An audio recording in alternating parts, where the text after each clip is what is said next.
প্রিয় ভিউয়ার্স, আসসালামু আলাইকুম। আমরা এখন আছি নেত্রকোনা জেলার কলমাকান্দা উপজেলা।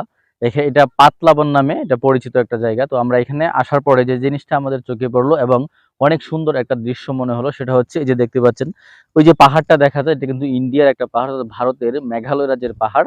এবং হচ্ছে নিচে যে স্থাপনাগুলো দেখতে পাচ্ছেন, এগুলো সব কিন্তু ভারতের স্থাপনা।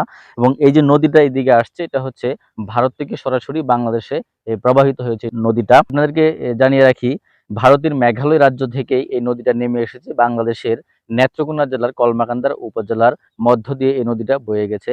এবং এই নদীটার প্রাকৃতিক সৌন্দর্য এবং প্রাকৃতির যে ডেকোরেশন, সেটা হচ্ছে খুবই একটা চমৎকার সৌন্দর্য।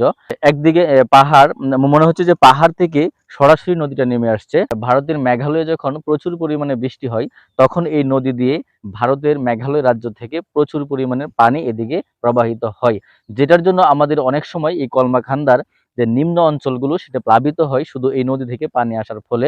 অর্থাৎ ভারতের মেঘালয় রাজ্যের উঁচু উঁচু পাহাড়গুলোতে বৃষ্টির ফলে, এবং আপনারা জানেন পাহাড়ি এলাকায় বৃষ্টিপাত হয়ে থাকে বেশি, এই বৃষ্টির প্রচুর পানিটা এদিকে প্রবাহিত হয়। এবং হচ্ছে এই পানিটাই একটা সময় আমাদের নেত্রকোনা বা কলমাকান্দার ফসলের জমি নষ্ট করে। এদিকে যে আপনি নদী এবং হচ্ছে পাহাড়, অর্থাৎ বাংলাদেশের নদী এবং ইন্ডিয়ার পাহাড়, এই যে একটা মেলবন্ধন এবং হচ্ছে প্রাকৃতির যে একটা সৌন্দর্য, ভালোবাসা, সেটা কিন্তু এখানে আসলে পরে আপনারা দেখতে পারবেন।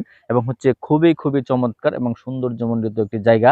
তো আমি কিন্তু আপনাদেরকে বেশিরভাগ প্রাকৃতিক দৃশ্যগুলো দেখিয়ে থাকি এবং হচ্ছে পাহাড়, নদী, এগুলো নিয়ে আপনাদের সাথে কথা বলে থাকি। অনেক সময় জানা এবং অজানা কিছু স্থান আপনাদেরকে দেখিয়ে রাখি।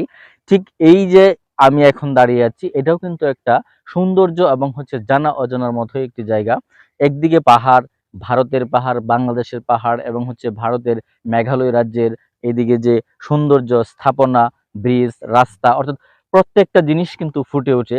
তো সেজন্যই আপনাদের সামনে আমার আশা, এবং হচ্ছে আমি যখন এখানে ঘুরতে আসি, এই নদীটা আমাকে মুগ্ধ করেছে, এবং এই মুগ্ধতা আপনাদের মাধ্যমে ছড়িয়ে দেওয়ার জন্যই আমি আজকে এই ভিডিওটা করলাম। এবং হচ্ছে আপনারা যারা এই ভিডিওটা দেখছেন, অন্যদেরকে দেখার জন্য অবশ্যই শেয়ারের মাধ্যমে সুযোগ করে দিবেন।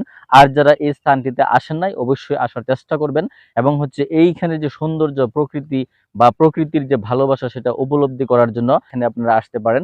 এবং এইখানে আসলে অবশ্যই আপনি মুগ্ধ হবেন এবং প্রকৃতির প্রেমে পড়বেন। যেটা আপনার মন যদি বিষণ্ণ থাকে, এখানে আসার পরে আপনি খুশিতে ভরপুর হবেন এবং বিষণ্ণতা কেটে যাবে। এই প্রকৃতি এবং হচ্ছে এই নদী, এই পাহাড়, সমস্তটা মিলেই আপনাকে সৌন্দর্যমণ্ডিত ভাবে মুগ্ধ করবে এবং হচ্ছে আপনার মনকে অবশ্যই আকৃষ্ট করবে, এবং আপনি এই প্রকৃতির প্রেমে পড়বেনই। তো আজকে বিদায় নিলাম, ভালো থাকবেন, আল্লাহ হাফেজ।